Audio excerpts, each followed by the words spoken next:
at 615-5566. Stop your pain from driving you insane. Ocala's information station, 1370 WOCA. Ocala.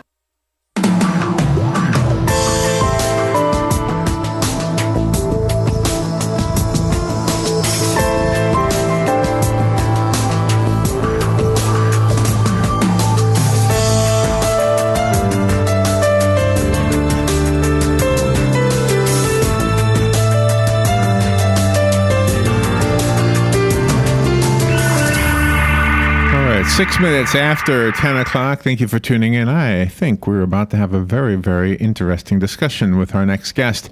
Have you ever seen this anywhere? And of course, it was pointed out to me. I didn't discover what I'm about to tell you, but the creation of man, I think, is what they call the part of the painting. One of the what do they call them, Robin? Frescoes on the Sistine Chapel. But anyway, when Michelangelo painted the creation of man, that's the famous painting where God is reaching out his finger, is pointing his finger, and Adam is lying on his side, and I guess man and God are making a connection with their fingers. Have you ever noticed or looked this up or been told about this, that God and the angels and everybody else are in that picture, residing in this place that you would call heaven, but if you really look at it, it looks like a cross-section of the human brain. And I've often wondered if Michelangelo wasn't really covertly trying to express his thoughts that God is a creation of our imagination. God is part of our thoughts. We created God, not the other way around. I'm not saying I believe that, and I'm not even saying Michelangelo believed that. I'm just wondering if he didn't put that there because of that. There's probably no way to really know. But it certainly is an interesting thing that he kind of put it there, and I don't think it was well known. I think somebody later on, years later, discovered that he had done that. We have a gentleman on the phone, Kenneth Swain. He is an engineer. He's a two-time Pushcart Prize nominee. He's a featured poet at the Poetry Society of Texas, the Houston Poetry Festival, the Austin International Poetry Festival. He's been featured on Pacifica and NPR Radio. He's a contributor to Diversity, Ampersand, Bayou Review, the Free Press Houston, Spiky Palm, I love that title. Pebble Lake Review, and his book is called Sistina. It is a thriller mystery novel, but it does explore the various ways that we view our existence and our relationship with God, Mother Nature, or anything in between. Good morning, Brian. How are you? Good morning, Larry. Good morning, Robin. I'm fine. I appreciate the opportunity to be on and to chat with you. Thank you for being on. Where are you calling from?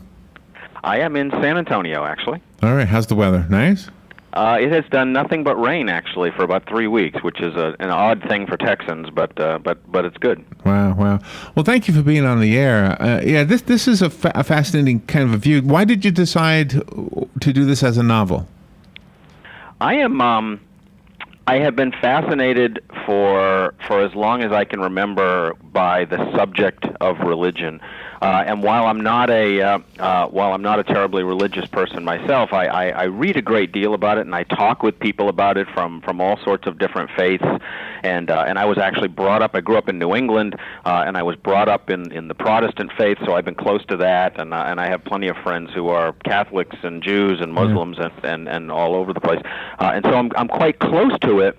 And the idea of the story originated kind of from what your intro was talking about, that iconic piece of the Sistine Chapel painting with the hand of God and the hand of Adam, and what might have happened if they had discovered something of unknown and of great interest underneath that painting, and that's where the rest of the story sort of takes off from there. It is interesting, and I suppose we'll never know the real motive behind Michelangelo choosing to do it that way.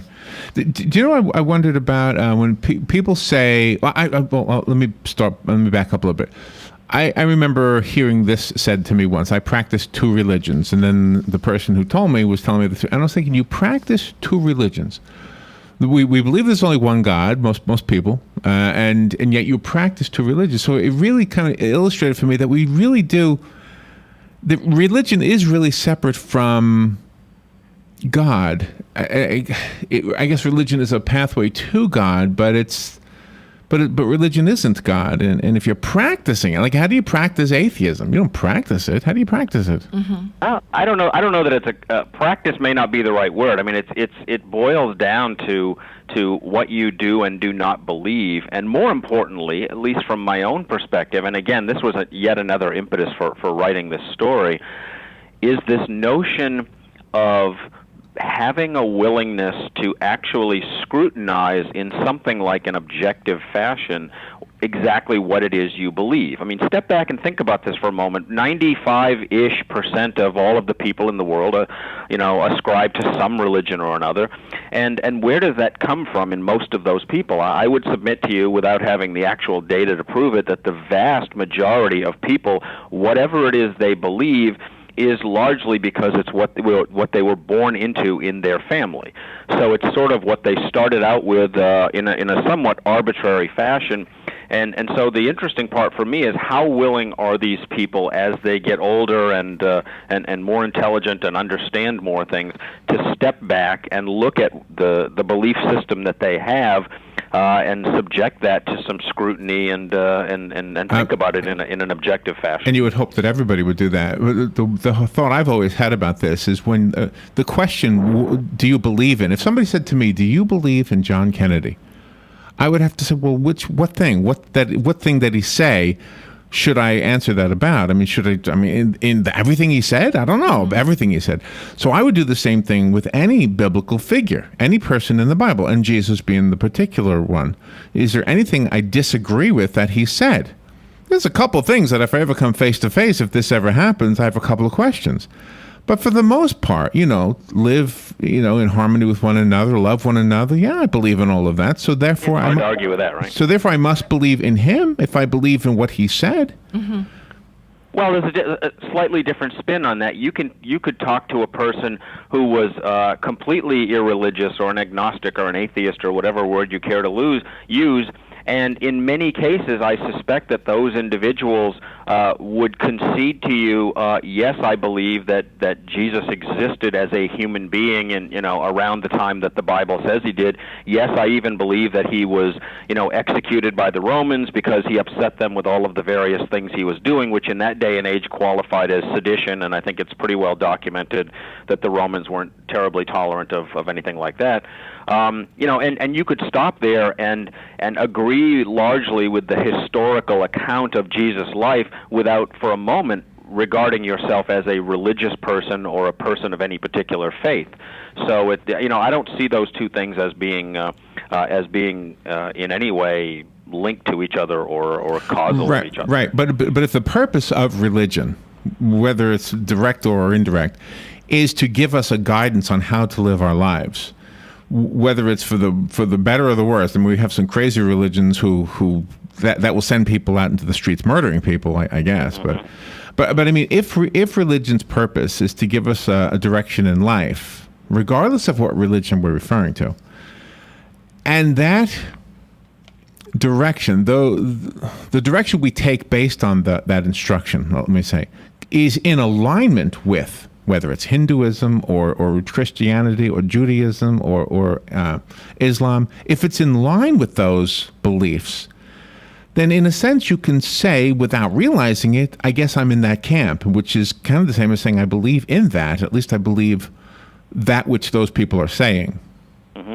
I guess. Well, there's another. There's a very lively debate going on right now, and it's not new. It's been going on forever, but it kind of ebbs and falls depending on what year it is, and that's this notion of, can you be a moral person if you are not a religious person? Or say it differently, does human morality flow from faith, or does it flow from religion?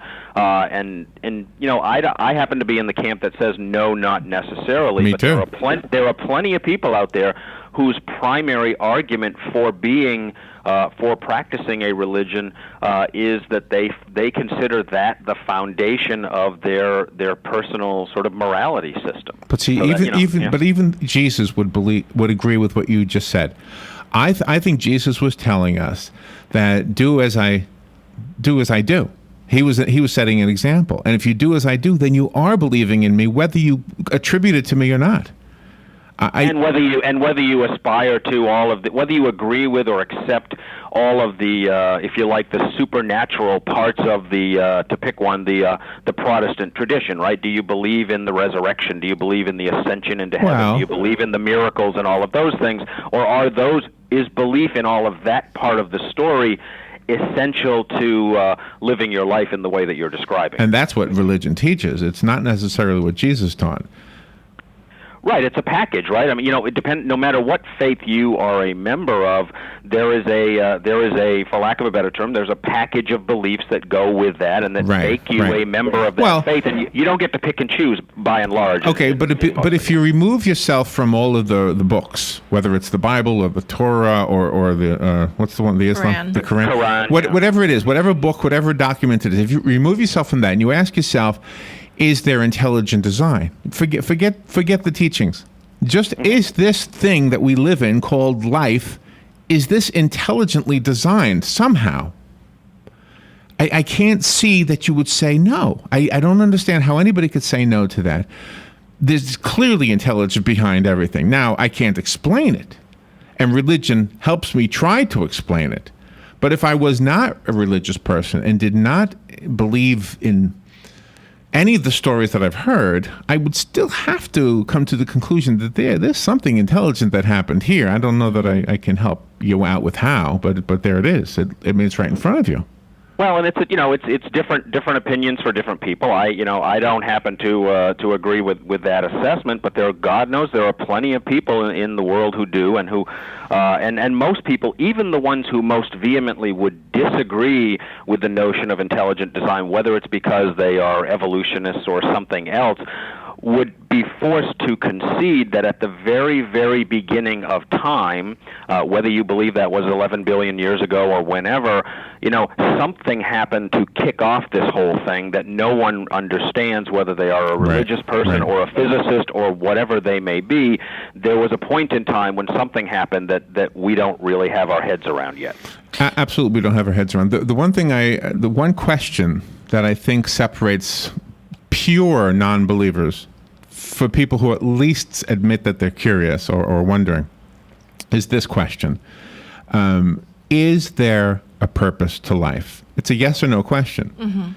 If you say yes, there's a purpose, then you have to say, well, somebody must have, somehow that purpose was assigned. If you instead say no, there's no purpose, then there's also no reason to abide by any laws or any morality at all. I don't know that I would buy that personally. But is there a purpose? Do you think? Well, okay. What do you stand on this? I mean, do you think there's a purpose to life at all? Well, there's two versions of that question. You say, is there a purpose to human life in general? That's one question, as opposed to, is there a purpose for my life and for your life? I certainly ascribe to yes to the latter. I mean, we each have something that we want to accomplish in our life, and some of us it takes a little longer to figure out what that is than others. Now, the question of, is there an explicit purpose to human life in general? I'm of the view that we're part of nature, and at some level, we are not fundamentally any different than the rest of life on this planet or potentially any other planet. So purpose is kind of a fraught word, because it does take you down this road of, well, then if there's a purpose for humans to exist, then surely somebody must have created us, and they must know what that purpose is, even if we don't. And long story short, we'll never actually know the answer to that question. So we each sort of believe what we believe, and largely in the absence of any hard data to support what we believe. I find it interesting that in my question, is there a purpose to life, you focused on human life. My question was, is there a purpose for life? Yes. Period. Amoebas. True. Is there a purpose for seagulls? Is there a purpose for any life? Yeah. And plants, and it's trees, hard. what have you. It's hard to say there's no purpose because everything seems to exist for everything else, including ourselves. That's right. Well, you could even argue, and I suppose there are people who would take issue with this. If you're, a vegetarian or a vegan or something else, you could say, if there's a purpose to life in general, is it a moral thing to say that for many forms of life, their purpose is nothing more than to be sustenance for other forms of life, right? That has to be one answer anyway, and that's got to be part of it. I'm sure that's not very reassuring if you're a head of lettuce or a cow or a... Yeah, but somebody's got to be at the bottom. You know the duck hunt guys, the guys with the big beards. Yeah. They look at flocks of ducks as a food supply. Yeah. You bet. Yeah. You're right. Fascinating conversation. We are having a great time, but we're not being fair to your book, and it's a well-written book. So let's take a little break, and when we come back, I promise we'll do that. The book is called Sistina.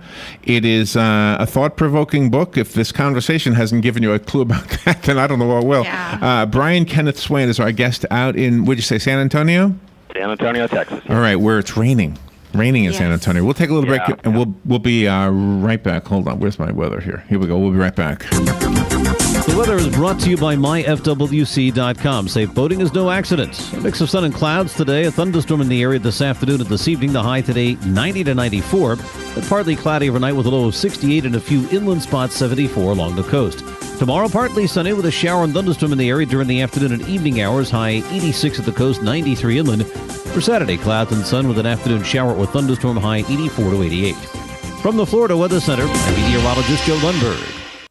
Ooh, ouch. Does pain have you glued to the couch? Yes, unfortunately it's true that every year we must get older, but that doesn't mean we have to deal with pain in our back, knees, or shoulder. If your muscles and joints are sore, don't worry anymore. Come get acupuncture from me and you'll be pain-free. Acupuncture starts as low as $35 at a Better You Healthcare. Call me, Dr. Erica Olstein, at 615-5566. Stop your pain from driving you insane.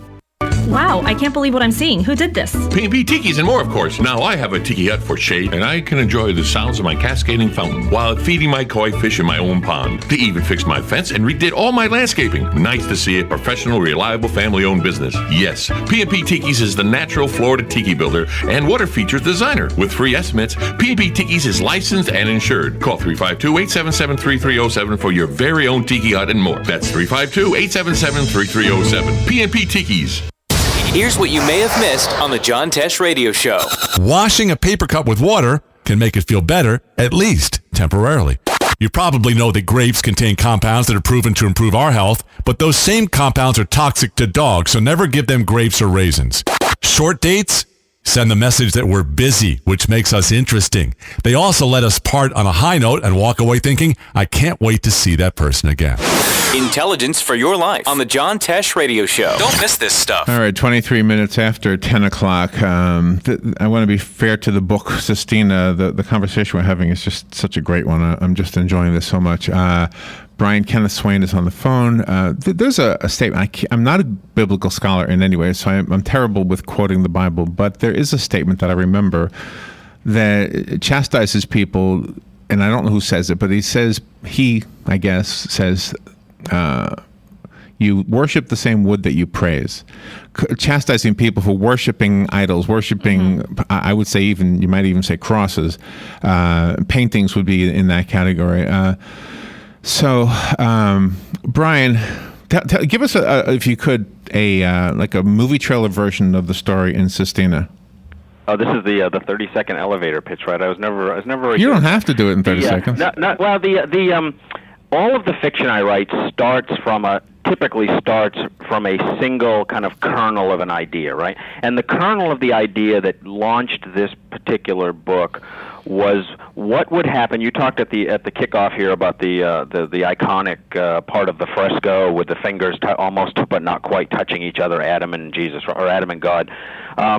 And the notion was, what if an earthquake happened in modern day Rome, which is not an infrequent event, and a portion of the ceiling was damaged and it fell away, and in the process of repairing that, they discovered, son of a gun, underneath this fresco is this old inscription that someone has placed there, and we don't know why, and we don't know what it says, and we don't know what it means. And so that became the germ of the idea, and it turned into this this very involved story with lots of characters, many of which are affiliated with the Vatican, so they're popes and cardinals and priests and so forth, and many of which are much more secular art historians and art restoration people who are trying to fix the damage to the ceiling, but also figure out the mystery of what is this writing underneath of here. And that's tied to a story that begins back at the time of the crucifixion. And the part that makes this somewhat contentious from the perspective of a religious person, particularly a Christian religious person, is the idea that what would be the implications for Christianity if, following the crucifixion, the part of the biblical story that says Christ ascended bodily into heaven did not in fact occur? Would that in some fundamental way undermine the things that Christians believe? And there's a fair amount of discussion and debate among the various characters in the story about just how important that is or is not. But what you have in this story is a group of individuals dating back to the time of guys like Nicodemus and Joseph of Arimathea, who have spent the past 2,000 years protecting the body of Christ on earth. And do you come to a conclusion? It sounds like it's expressing a religious belief or a non-religious belief. Not really. I mean, it's predicated on a hypothetical, right? Which is that this part of the biblical account of the ascension is the part that, for the purposes of this story, did not take place.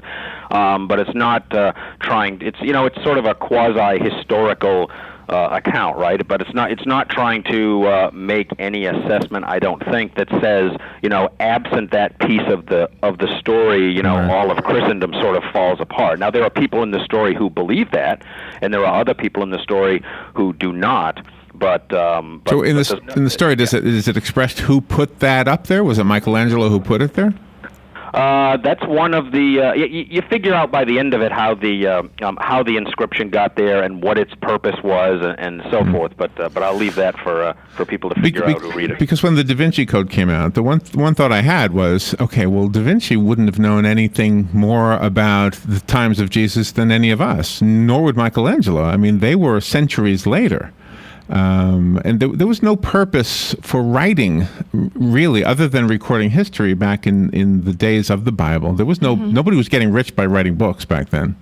So. Exactly. Well, and remember also at that time and well into the time of the Renaissance, the vast majority of the world's population was illiterate, right? So that, like you said, writing was something that was relegated to well-educated, usually wealthy individuals.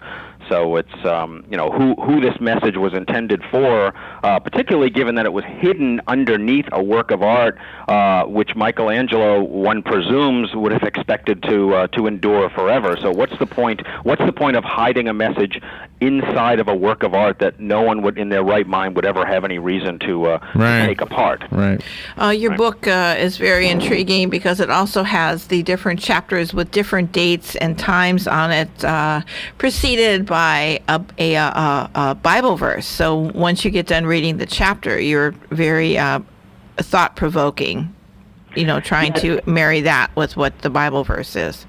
Yeah, and I tried to tie the verses into what's happening in the particular story. So hopefully it just adds a little bit of color to what is really fundamentally a pretty long story. I mean, the opening part of this book in the prologue begins, as I say, at the time of the crucifixion, and by the end, in the second half of the book, you're in the present day. So it really is a 2,000-year-old story, which makes it challenging to manage the chronology and all of that. I've given great thought to whether Jesus did, in fact, ascend physically, and I believe he did. I don't know that he did, but I believe he did. One of the 10 Commandments, which is way before Jesus was on earth, says you shouldn't bear false witness. So I'm not going to tell you I know anything, which puts me in the same... Here's a question.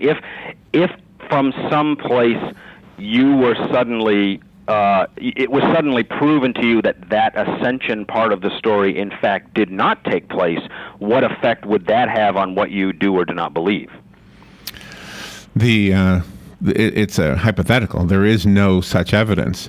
My position is that an atheist has the same position I do, which is neither one of us know anything. We're all just guessing. I will give you that. I wish we had more time to talk. I have a copy of the book. It's called Sistina. Call me if you want the copy that was sent to us. And if I could just ask you real quickly, do you have a website? I do, BrianKennethSwain.com. All right. And there you can get it there, and you can find the book on all of your usual book sites, Amazons and Barnes & Nobles, that sort of thing. Excellent. And Robin already has your website on our guest list online on WOCA.com. So if you're listening and you don't have a chance to write it down, that's where you'll find it. And also on our Facebook page. Plus, this interview will be is being recorded. It'll be up online as well. Brian, thank you so much for taking time out of your day to be with us this morning. Great conversation, and good luck with everything you do. Thank you, Larry. Thank you, Robin. Have a good morning. All right, we'll take a little break. We'll be right back.